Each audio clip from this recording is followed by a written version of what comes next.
নমস্কার। আজকে হুমকি দেয়া হয় আমার জীবন নিয়ে।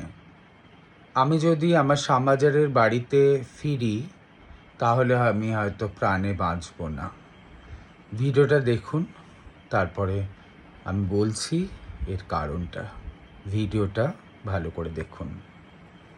শোন বনি, কি বলি কি? গলা নামিয়ে না গলা নামাবো না, আজকে আমাদের উচ্ছেদ হচ্ছে। শোনো তুমি ওইসব টেম্পারামেন্টে কথা বলো না। তুমি ভেবো না পুলিশ এসছে। তুমি এই পাড়ায় ঢুকবে তো? গলা নামিয়ে কেন কথা বলবো? হ্যাঁ? আমরা তুমি ঢুকে দেখিয়ে দিও। উত্তেজিত তো। না তুমি ঢুকে দেখিয়ে দিও, যাও। আমরা আজকে উত্তেজিত হচ্ছি, আমরা গলা উঁচু করে নামিয়ে কথা বলবো। আমি জানি না কি জানো, বাকি না সেখানে। মিনমিন করে আমি ব্যাগ ছেলে নাকি আমরা মিনমিন করে কথা বলবো? গলা নামিয়ে আবার কি কথা বলবো রে? তুমি সারা জীবন পুলিশ পেছনে নিয়ে ঘুরো। আজকে যদি বস্তি- আমি তোমায় বলে যাচ্ছি, বস্তিতে- সারা জীবন নিয়ে ঘুরো। বস্তিতে যদি-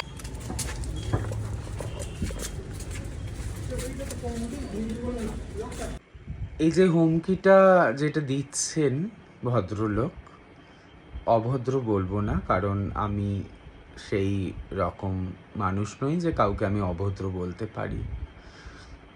এই ভদ্রলোক যেই হুমকিটা আমায় দিচ্ছেন, তিনি পল্লব মিত্র, অনিন্দিতা বাসুর হাজবেন্ড। উনি অনিন্দিতা বাসু কিংবা অনিন্দিতা বাসুর ফ্যামিলি, বাবা মা, ওরা জবরদখল হয়ে এতদিন বসেছিল আমাদের শ্যামবাজারের বাড়িতে। অনিন্দিতা বাসুর যিনি হাজবেন্ড, উনি পল্লব বাসু। স্বভাবতই বাড়ি খালি হচ্ছে, উনি উত্তেজিত হয়ে আমাকে হুমকি দিয়েছেন।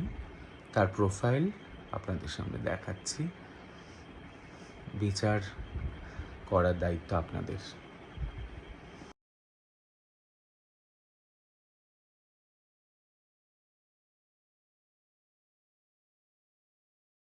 এই যে ভদ্রলোককে দেখলেন, এনার নাম পল্লব মিত্র। আমি ওনার ফেসবুক প্রোফাইলটা দিলাম। উনি আমার ফেসবুকের ফ্রেন্ড নয়, কিন্তু ওনার ওয়াইফ অনিন্দিতা মিত্র, বিয়ের পর মিত্র হয়েছেন। আগে উনি বাসু ছিলেন।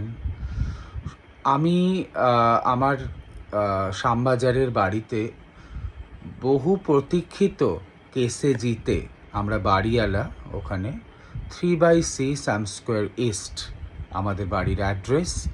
এটা শ্যামপুকুর থানার আন্ডারে পড়ে। সুতরাং আমরা বহু দিন এই বাড়িওয়ালা ভাড়াটে সংক্রান্ত কেসে আমরা আইনের পদক্ষেপ নিই। কোনো রকম ঝামেলা অশান্তি না করে আমরা দীর্ঘদিন, বহু দীর্ঘদিন, আপনারা জানেন ভালো করে যে বাড়িওয়ালা ভাড়াটে সংক্রান্ত যে মামলাগুলো হয় তা সেইগুলো কত দিন ধরে চলে। সুতরাং আমরা বহু প্রতীক্ষিত, অনেক দিন আগে, আমরা প্রায় আপনারা ধরে নিন যে 15 বছর আগে বাড়ির মামলা জিতি। এই যেই ভারী এখন যারা আমাদের বাড়িতে বসে আছে, তারা জবরদখলে বসে আছে, এরা কেউই আমাদের ভাড়াটে নয়। সুতরাং এরা পুরোটাই জবরদখলে বসেছিল। বহু প্রতীক্ষিত কেসে জেতার পর আমরা প্রায় 8 বছর আগে বিলিফ নিয়ে যাই। বিলিফ নিয়ে বাড়ি খালি করার জন্য আমাদের সাথে মহামান্য আদালত বিলিফ পাঠায় এবং আমাদের কেস সিটি সিভিল কোর্টে হয়।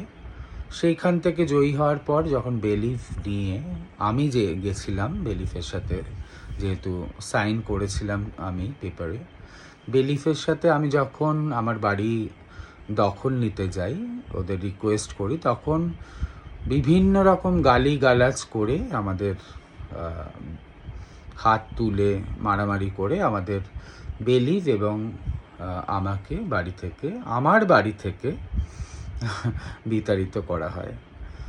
তারপর আমরা আবার মহামান্য আদালতের কাছে যাই এবং প্রার্থনা করি যে ওনারা যদি এর সুরাহা করেন এবং আমাদের স্থানীয় যে থানা, মানে শ্যামপুকুর থানা, সেখান থেকে পারমিশন নিয়ে, পুলিশ প্রোটেকশন নিয়ে যেন আমরা বাড়িটা খালি করতে পারি।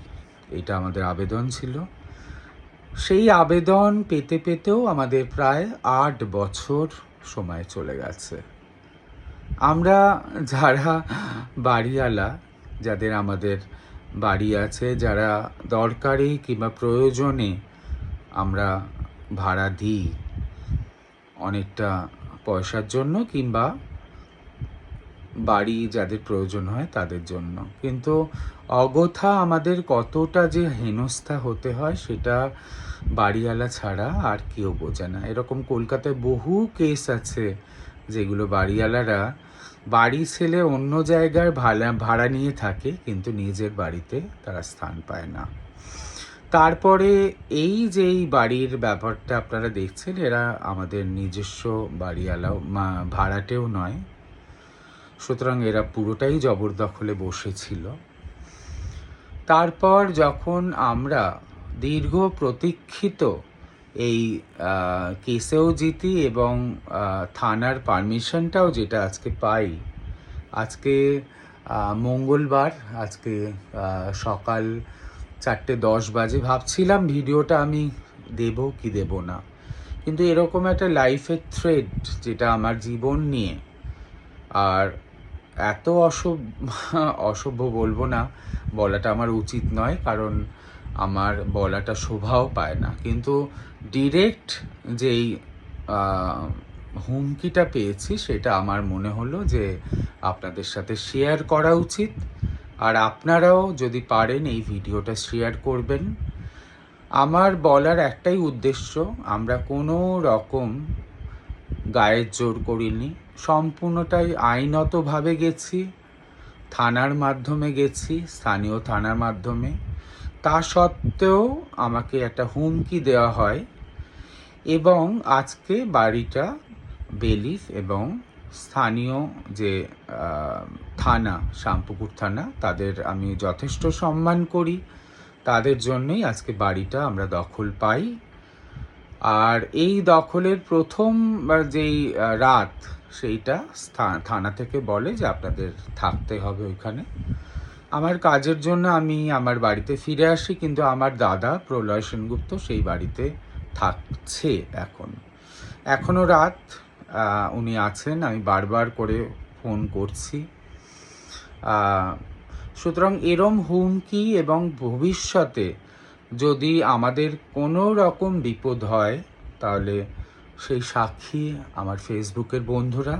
আমি অবশ্যই সকালে এর একটা এফআইআর করব আমার ডিরেক্ট যেই হুমকি দেওয়া হয়েছে তার উপর। সুতরাং আমি আবার বারবার বলছি যে এনারা কিন্তু কেউই, এই যে বসু পরিবারের প্রথম যিনি ছিলেন তিনি আমাদের আসল ভাড়াটে ছিলেন, কিন্তু তিনি গত হওয়ার পর এই ওনাদের পরিবারের যারা ভাই বোন, যারা আমাদের আসল ভাড়াটে নয়, তারা বসেছিল এতদিন। দীর্ঘদিন কেসের পর আমরা জিতেও গেছি কেস। মহামান্য আদালত আমাদের ফরে ছিলেন, ওনারাই সেই কেসের ফল ঘোষণা করেন, আমরা জয়ী সেটা। এবং তাদেরই মহামান্য আদালতের জন্যই আমরা আজকে পুলিশ প্রোটেকশন নিয়ে আইনতভাবে আমাদের বাড়ি দখল করতে যাই।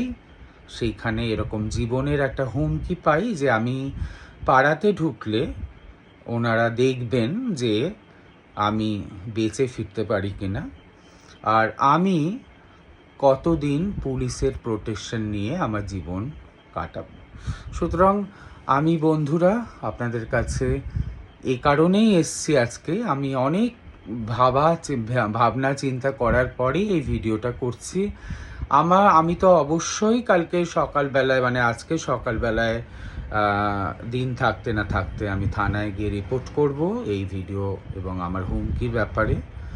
এবং আমাদের পুরো পরিবার, আমি, আমার দাদা এবং বোন এবং আমাদের পরিবারের যদি কোনো রকম ক্ষতি হয়, তাহলে কিন্তু এই ভিডিওটা আপনাদের জন্য সাক্ষী হয়ে রইল।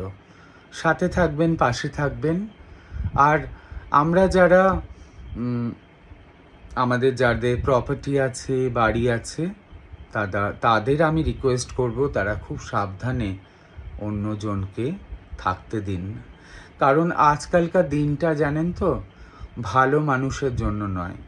আবার আমাকে হুমকি দেওয়া হয়েছে যে আমি সেলিব্রিটি, আমার প্রোফাইলে গিয়ে জানাবে যে আমার মিষ্ট ভাষার পেছনে কতটা মুখোশ লুকিয়ে আছে। সুতরাং আপনারা আমার কাজ আমাকে জানেন, এবং আপনারা যারা আমাকে চেনেনও না তাদের কাছে একটাই রিকোয়েস্ট যে আমরা কিন্তু সম্পূর্ণটাই আইনতভাবে গেছি এবং আমাদের স্থানীয় থানার মাধ্যমে গেছি। একটা দিনের শেষে একটাই আমার অনেক ধন্যবাদ আমাদের মহামান্য আদালতের কাছে এবং স্থানীয় থানা, শ্যামপুকুর থানার সকল অফিসার এবং যারা যারা কাজ করেন আমাদের পাশে ছিলেন তাদের জন্য। ভালো থাকবেন, সুস্থ থাকবেন। আমি সচরাচর নিজের মানে কি বলবো যে নিজের পার্সোনাল লাইফের ভিডিও শেয়ার করি না, কিন্তু আমার মনে হলো যে এই যে হুমকিটা সেটা হয়তো কিছুই নয়, কারণ যারা বেশি চেঁচায় তাদের মধ্যে সেই দমটা থাকে না। কিন্তু কি জানেন তো যে আমার মতনও তো অনেক নাগরিক আছে যাদের পাশে কেউ নেই। এই হুমকিটাই যেন একটা মানসিকভাবে আঘাত করে, এবং অনেক মানুষ আছে, অনেক প্রপার্টির মালিকেরা আছেন যারা খুব নিরীহ। এই সমস্ত কথাগুলো তাদের কাছে প্রচণ্ড রকম একটা আঘাত করার একটা বিষয়। আমি ঠিক ভাষাটা খুঁজে পাচ্ছি না, কারণ আমার ভালো লাগা ভালোবাসাগুলো তো আপনাদের সাথে সবসময় শেয়ার করি। সুতরাং আমার মনে হলো অনেক ভেবে চিনতে, দেখুন আজকে আমি গেছি যখন থেকে আমাদের বাড়ি দখল নেওয়ার চেষ্টা করা হচ্ছিল, খুব ভদ্রতা দেখিয়ে আমি একটা কোণে চুপ করে বসেছিলাম, আমি কিচ্ছু কথা বলিনি। তা সত্ত্বেও আমাকে একটা হুমকি দেওয়া হয়, বারবার করে উত্তেজিত করা হয় যে আমি কোনো রকম যদি উত্তেজিত হয়ে এই কোনো একটা স্টেপ নিই। আমি কিচ্ছু করিনি, কারণ আমি জানতাম যে আমি যদি চেঁচামেচি করি অন্যরকম একটা ব্যাপার হবে। আর আমি নাকি খুব ভদ্রতার পেছনে একটা অসভ্য মুখোশ লুকিয়ে আছে আমার ওপরে। সুতরাং হয়তো ওনারাও ওনাদের দিক থেকে স্বাভাবিকভাবেই কিছু পাবলিক ফোরামে আমার এগেনস্টে কিছু বলবে, তাতে আমার কিছু এসে যায় না, কারণ আমি কতটা যে সত্যি সেটা আমাকে নতুন করে প্রমাণ করে দিতে হবে না, কারণ আমরা গায়ের জোরে কিচ্ছু করিনি, পুরোটাই আইনতভাবে গেছি। দীর্ঘ প্রতীক্ষিত অপেক্ষিত এই সময়ের এই ফল, যেটা মহামান্য আদালত আমাদের ফরে দিয়েছেন, এবং স্থানীয় লোকাল থানা শ্যামপুকুর থানা আমাদের সাথে গিয়েছিলেন, তার ভিডিও আপনাদের কাছে তো দেখালামই। সাথে থাকবেন, পাশে থাকবেন, আর যদি কিছু হয়ে যায় আপনারা তো পাশে আছেন, আমি না থাকলেও আপনারা পাশে থাকবেন। ভালো থাকবেন, বিদায়। টাইম আবার কি, টাইম তো দেওয়া হয়েছে 2017 সালে একবার এসে দেওয়া হয়েছিল টাইম, তারপরে আপনারা জানেন। ঠিক আছে, 2017 সালে আসা হয়েছিল, আপনাকে টাইম দেওয়া হয়েছে। তোর নাম কি বললেন? কিছু লোক ওইদিকে জিজ্ঞেস করতে পারি করে একটু টাইম না দিলে তো আমরা কি টাইম নেই 78 বছর বয়স আমরা তো জানি করে নিয়েছি 78 বছর সিম্পাথি গ্রাউন্ডে একটা সিম্পাথি আমরা সিম্পাথি দেখানোর লোকই না 10 টাকা কি বলতে পারছি 10 টাকা সিম্পাথি দেখাবো এখন ধরে দেখাতে পারলে কবে থেকে মামলা চলছে আপনি ওরা পুলিশ এসছে তুমি এই পাড়ায় ঢুকবে তো বলেন আমি কেন কথা বলবো হ্যাঁ আমরা তুমি ঢুকে দেখিয়ে দিও উত্তেজিত তো- না না তুমি ঢুকে দেখিয়ে দিও যাও আমরা আজকে উত্তেজিত হচ্ছি আমরা গলা উঁচু করে নামিয়ে কথা বলবো আমি জানি না কি কেন পাচ্ছি না সেখানে মিনমিন করে মেয়ে ছেলে নাকি আমরা মিনমিন করে কথা বলবো বলেন আমি আমার কি কথা বলবো রে তুমি সারা জীবন পুলিশ পেছনে নিয়ে ঘুরো আপনি যদি বস্তি- আমি তোমায় বলে যাচ্ছি বস্তিতে- সারা জীবন নিয়ে ঘুরো